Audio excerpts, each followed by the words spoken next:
not print this correctly, and so, it's not a front and back kind of thing. But anyway, so some of this is from last week, and then the rest of it, the longest portion here, we're probably going to go the quickest through over here about the English Bibles, just to kind of give a little bit of a overview on that topic and how it has come to us, and then we'll match up on some other things here. On some other things. We'll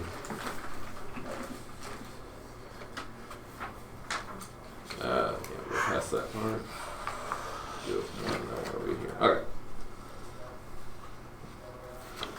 Okay. Good. All right. So last week we just kind of talked about the nature of translation and the idea behind it. That you have one language that the Bible is written in, and we are trying to put it in our situation, into English. But of course, this applies more broadly to other languages. But we're not worried in this class necessarily about Spanish translations or Russian translations or anything like that. So the idea is readability by us. How are we able to read the Bible? So kind of going through a little bit of the history of the English Bible in real snapshot drive-by fashion here.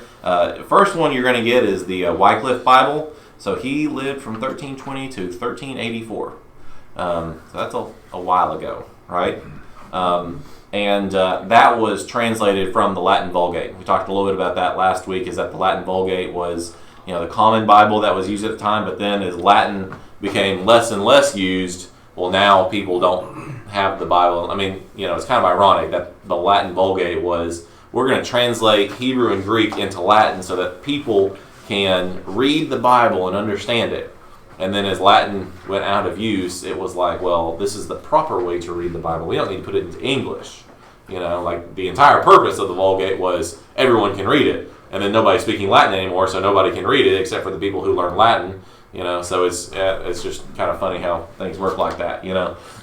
Let's make a Bible in order that people can read it, and then people start reading it, and they're like, okay, this is good. This is the one version we're going to use. Don't use anything but this version. Well, the reason that they made that version in the first place was so that people could read it easily, and if you can't read it easily anymore, it's one of those things. It's like it just goes around in circles. So Wycliffe Bible was translated from Latin. It was not translated from the Hebrew and Greek. The first one that was translated from Hebrew and Greek was the Tyndale Bible. And so, that's incorrect. That's 1536. That should be a 1536. Yeah. He was born when Christopher Columbus. Yeah. Long, prosperous life here. 140 years old. United the Lord's good work. That's right. They let him live longer. Wow. Yeah. That should be a 1536 right there. But anyway, so that one was translated from Hebrew and Greek, and let me try to pull this up so I can read this to you.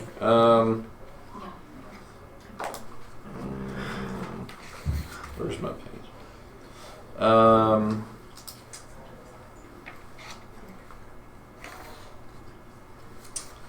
Okay, I'm sorry. I have passage marked right here.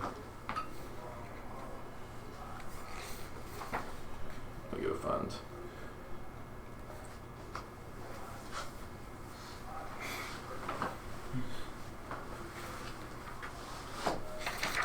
Okay, I'm sorry. I thought I had this marked. May just have to pass by kind of that story. Yep, we'll just pass that by. People did not like it. Let's just say that people did not like it. He was considered a heretic for doing this, and I believe they exhumed his body and burned it and threw it into a river, something like that. Nice. Hence the 1536. Yeah. He didn't. That's where he got those extra years. He did. It was actually, I believe, finished by somebody else. That may be the Wycliffe Bible. I was trying to find that to make sure, but I'm pretty sure it was the Tyndale Bible. The last little bit was finished by somebody else. And then, so fast forward about 100 years later, not the same time because he didn't live 144, to early 1600s, you have the Geneva and the Bishop Bibles. And so if you want to look up something, look up the Bishop Bible and look up easy ones like Psalm 23, It's just some passages that everybody knows. And look how it was written. And it is basically unreadable by today's standards. It makes zero sense to us. Why is that? Because we don't talk the same way that they did 400 years ago, It's more than just slang. Like, it's a complete, like, the way we write and talk is, the grammar is completely different, and, you're going to get F's instead of S's and things like that. So it's basically unreadable, Bishop Bible. But the Geneva and the Bishop's Bible were fighting to see who was going to be the text that's going to be used. There's a lot of politics that goes into most of these Bibles. There's a lot of background noise as to why do we need a new Bible, and so we're going to put together a translation committee, or we're going to have one person translate it. Like what are we going to do? How is it going to be done? And why are we doing this? There's a lot that goes on behind there, and so there's people really going back and forth as to which one is gonna take it. Did you find it? No. When you Google that, it brings up lots of randomness. Check Reddit. That's always a good source. Oh yeah. The Bible especially. Yeah. Yep. Find anything on there, right? I'm sure. Anyway, so they kind of fought for supremacy there. Then you get to the 1611 King James Version, which is primarily just a revision of the Bishop's Bible. That's why it's so hard to understand, right? The 1611? Yeah. Yes. Yes. 1611. Okay, so Says the 12th grade reading level. we'll get into that in a second. But the 1611 version is substantially different. So if you ever see a congregation that has a big sign that says 1611 authorized King James only, right? I guarantee you it is not. They are not using the 1611 King James version, right? Now there's like a preface page that says 1611 authorized. Did you get it? Yeah. Make any sense? No. No, not at all. No, I can read this stuff. You can, but it's like everything is spelled like will is W-Y-L-L.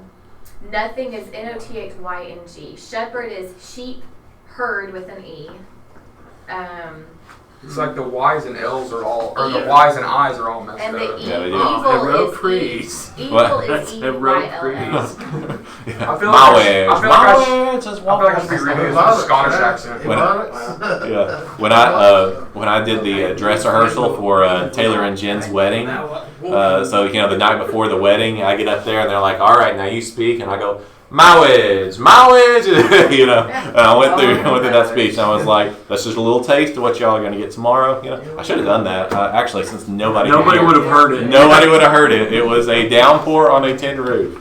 But they got married. We did an abbreviated version. So I think it was like a less than 5 minutes, kind of thing. Well, the tornado going over the top of us was a big deal. Yeah, probably seemed like a lot more y'all. I was like, yeah. So funny games, you get swept up, Twitter. So got drenched. Anyway, this one used the Masoretic text, which Masoretes were a group of Hebrew scholars who translated the text between about 500 to 1000 AD, and so they were so precise. Like, it was, if there are more than 3 errors in what we're copying, we will respectfully destroy this text. The rules were such that if a king were to come up and speak to you while you are writing the name of God, you are not to stop or respond until you have finished your line, right? And so it is huge ritual behind it, but also they were so precise, and they give us a lot of pronunciation guides as well, because they introduced vowel pointing and things like that make it easier for modern day scholars now to go back and understand how these words were said aloud,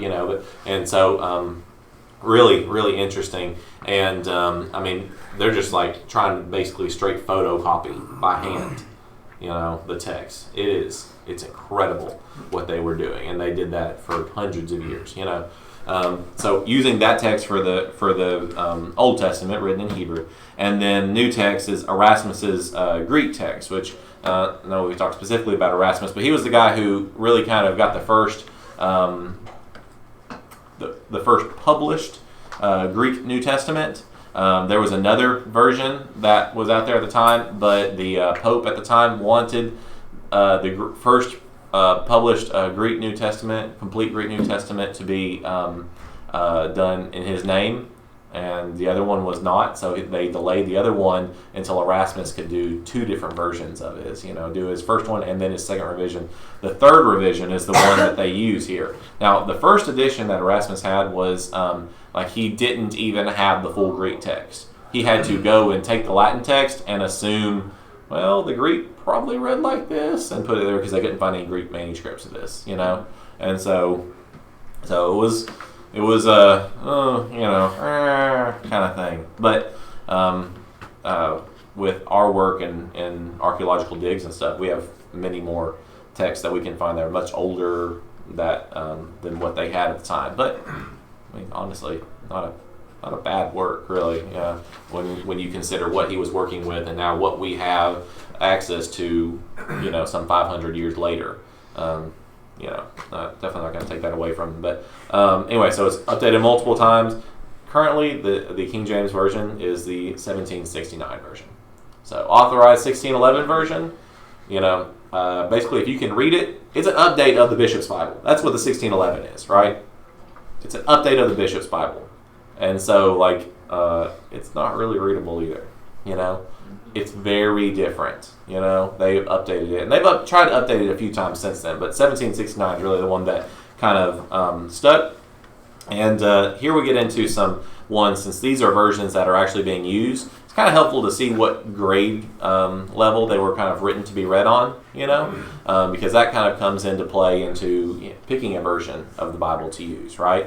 What audience was it written for? A 12th grade reading level. Okay, well, 12th grade reading level. All right. Even if you've graduated high school, right? Do you want to read everything? Like if the library sorts books by what's on what grade reading level, right? Is the majority of your time really going to be spent over in the 12th grade level? Give me Dr. Seuss, man. No, not even Dr. Seuss. You go to the library to get a book, or your Kindle or Audible or whatever, and you're reading a book. Most of them are not going to be at the 12th grade reading level, right? They're going to be written a lot more conversationally, something that you just can naturally be able to open up and read, right? So that's definitely a consideration. Then you have the 1901 American Standard Version. So this is going to be updating English and Americanizing it, right? Because American English is different from British English, right? America. Yeah. We got right, we got wrong, I'm just kidding. But it is different. We know that it is different, right? And so in 1901, you have the ASV come out, and they had a really good team of translators. The ASV is probably just at least especially for an American audience, the best literal translation of the Bible that's readable. That's probably just the best one that's out there. But it's not on here, but that's written on an 11th grade, midway through 11th grade reading level, just shy of the King James Version, right? And so it can be a little stilted at times, right? It's not the best to just sit down and read, right? But if you're looking for a Bible that is very precise in its words and is going to make sense, yes, you may have to think about it a little bit, but it is going to make sense, but it's going to be very precise to the original Greek. Yeah, it's a great version, Then you come to the NIV. And so NIV takes a lot of flack on that. I don't see anybody that has an actual Bible, but if you have a Bible, a study Bible, right? You open up the Bible, and what is there typically? It's typically like a line right in the middle, right? And what's on top? Bible. What's on bottom? Commentary. Commentary, right? a lot of commentary kind of bleeds over into the NIV and stuff. But you do have to realize the idea behind the NIV was it is international English, right? And so whereas the ASV goes the other direction. They're like, we are writing for an American audience. We want Americans to be able to read this and understand it. The NIV is saying we want anybody in the world who knows English to be able to pick up this Bible and read it. Excuse me. So that's the idea behind the NIV. So you can kind of understand some of the places where you make decisions because, if you explain something to a kid, for example, right, and it's something specific or they, why does this do that, right? They ask like, what, how does the car work? How does it go? What makes it go, right? Okay, can't say the wheels, right? Because the wheels don't, so it's like, okay, how technical can I get with a 6-year-old on how a car works, right? Not very, right? You kind of have to give some general ideas. So let me explain the internal combustion process. Exactly, right? You should be like, well, you put gas in it, and what happens is it kind of ignites, and what that does is kind of push the car along, right? Like if somebody's a mechanic, you're like, no. But if you're 6, it's like, okay, well that makes sense. That's why we go to the gas station. I think my 6-year-old would rather have a more technical answer than Drake would go, well, that doesn't make sense. How does it do that? But if you ask Jessica, she'd say, the pedal on the right, that's what makes it go. Is that true? Sure is. Anyway, but you do have to take a little bit of the technical language. You have to make it a little bit simpler for that audience, right? And so that's just kind of what you have to do, like with the NIV. So, but it's written at a 7th grade reading level. It's been updated several times, and I would agree that the 2011 version is much improved. They've done some things that are just basically theological based, that we don't want to have any masculine gender pronouns and stuff, and everything's and done weird versions of it like that. But if you just get the straight NIV version that was updated in 2011, it's a lot better than what they're used to be, right?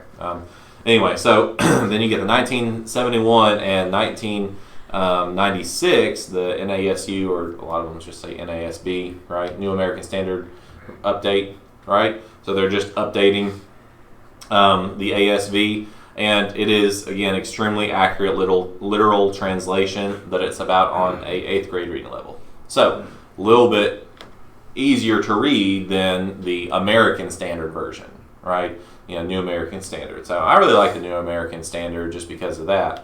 But it's definitely not the easiest to read, even of the literal translations, right? Then you come to basically the translations that are widely used. The ESV, it really focuses on being smooth language and accurate translation, right? I like the ESV. I usually do read from the ESV. It says a 10th grade reading level, but when it's a lot more, like 2001 update, language has changed a lot since 1901 to 2001, right? So you may have like technically the same reading level between that and the American Standard, but no, this is a little bit more like how people talk and stuff. And then there are places because many people are used to the New King James growing up. There are a lot of places where if there's a question on word order, they just kind of defer and they stick with the New King James version, because that's what a lot of people know and like, right? So, which one is best?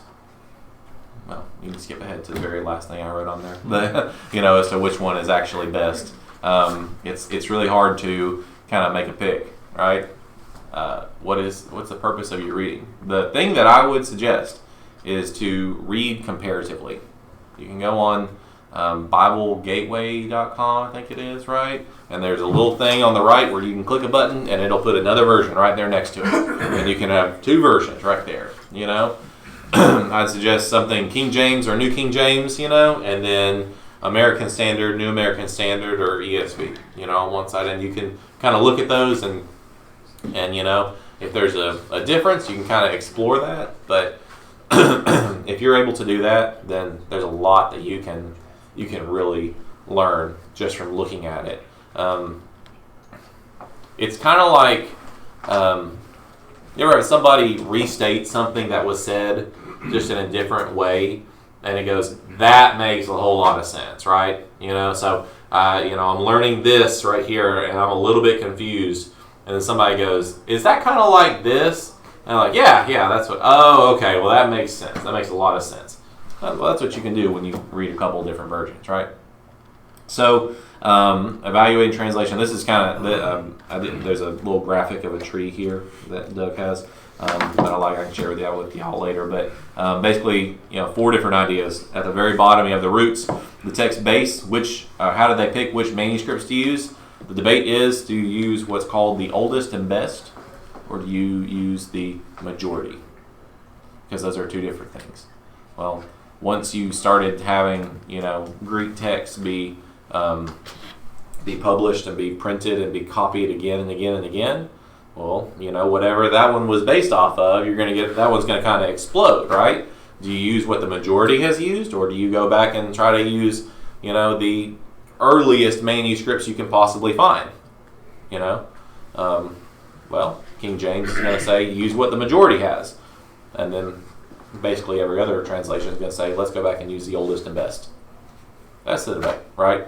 But and it's not bashing at all on the King James version. There are literally millions of people who are going to be in heaven because they read the King James and the New King James version, did what it said, and they're going to heaven, right?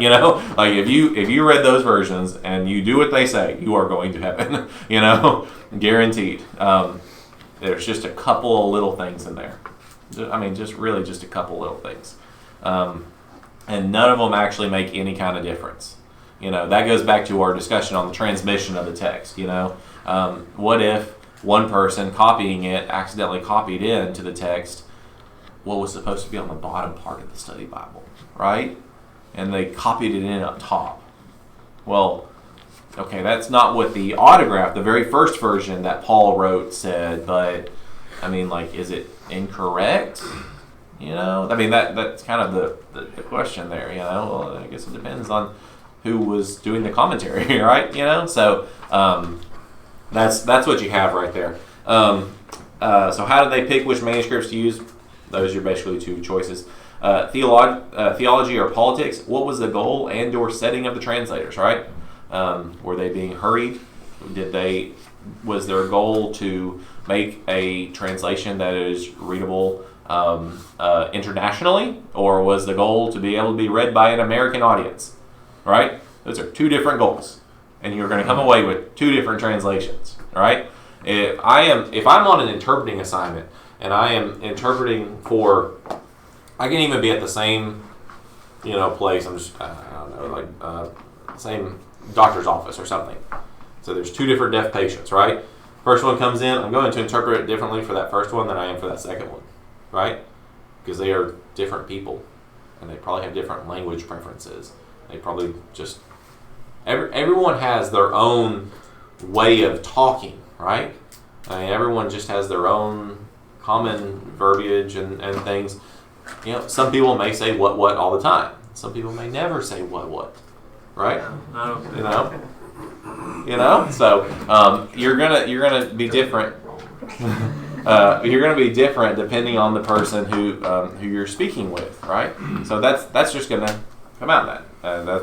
Sometimes you may be like, okay, that was a bad idea behind that. There's one that's the New World Translation. We'll get into other, or like denominational doctrines and stuff later. But that's the version that was written by the Jehovah's Witnesses, and that's not a translation. It is not a translation. It is a way of making the Bible say what they want it to say, right? It's fundamentally different from a translation of the Bible. It's not based on the Greek text or anything or the Hebrew text. It is, let's make it say what we want. Here we go. That's what it is. And then you get to translation theory. Was the goal a good translation of the original languages? Readability or both, right? Are you trying to, it's hard to be able to do that. We talked at the very beginning about you're kind of trying to serve two masters here when you translate. You're trying to be faithful to what you said over here, but also make sure that this person can understand, right? You've got to make sure that works. And so that's why some of the ones that are maybe the best literal translations, might not be the best one to just sit down and read because they may not make the most sense. Joseph had a coat of what? Many colors. Lots of colors. Many colors? No, there's lots of colors. Technicolor? Anybody ever read translation that says a coat with sleeves? Multiple hues. A what? Coat with sleeves? Coat with sleeves? What's that? A lot of translations. Well, if it didn't have sleeves, it'd be a coat with vest. It would be a sleeves. vest. Or schmuck. Schmuck. So Apron. the word that's probably best there is variegated. Variegated? Or Variegated. Variegated. Oh, like monkey grass. Yeah. I'll take your word for it. Right? I don't know. I never heard that word before. It's a gardening I was in term. a Variegated is- graduate class. Angie said that you can buy variegated yarn. Corrugated cardboard. Corrugated, that's not what I'm talking about. But you can buy corrugated cardboard. Yeah, That's what I was trying to think of. so, I but- that's a texture. but like it's the idea. You're thinking of irrigated. Okay. Corrugated but- That's just wet cardboard. We don't really use generally, like if you're going to come across Joseph Joseph was given a variegated coat. Is that going to make a whole lot of sense? You're like, what? No. What? We couldn't have made the No, like it would be like, what? That doesn't really make a whole lot of sense. Well, now they've got to make a decision, right?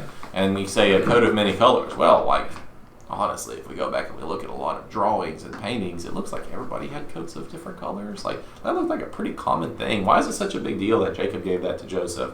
Maybe it had sleeves because most of the pictures we have don't have sleeves in it. And now it has something that's different. Most of them did have something that more resembles a vest kind of thing, And so you're trying to make a decision here about what it is, and most people are like not going to say variegated because people are not going to understand what that means, right?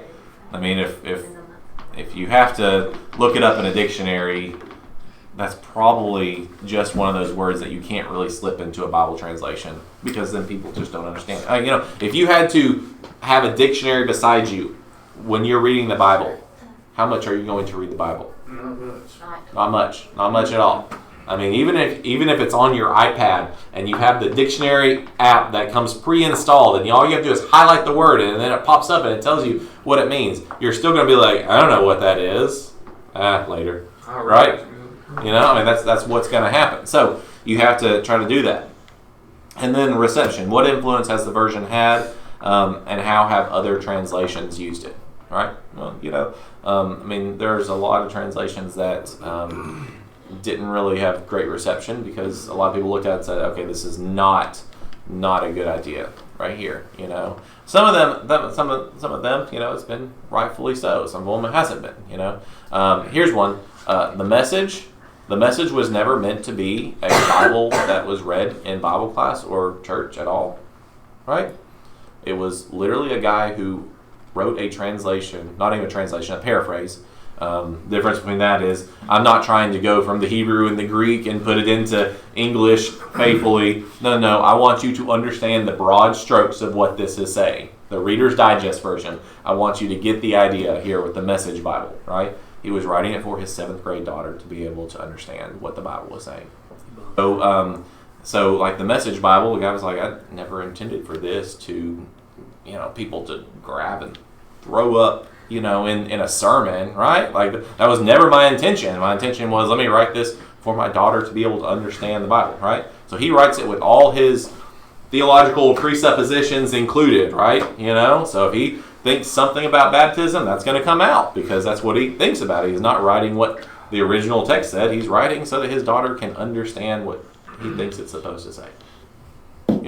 So it's going to be fundamentally different. So, but the best Bible is a red Bible.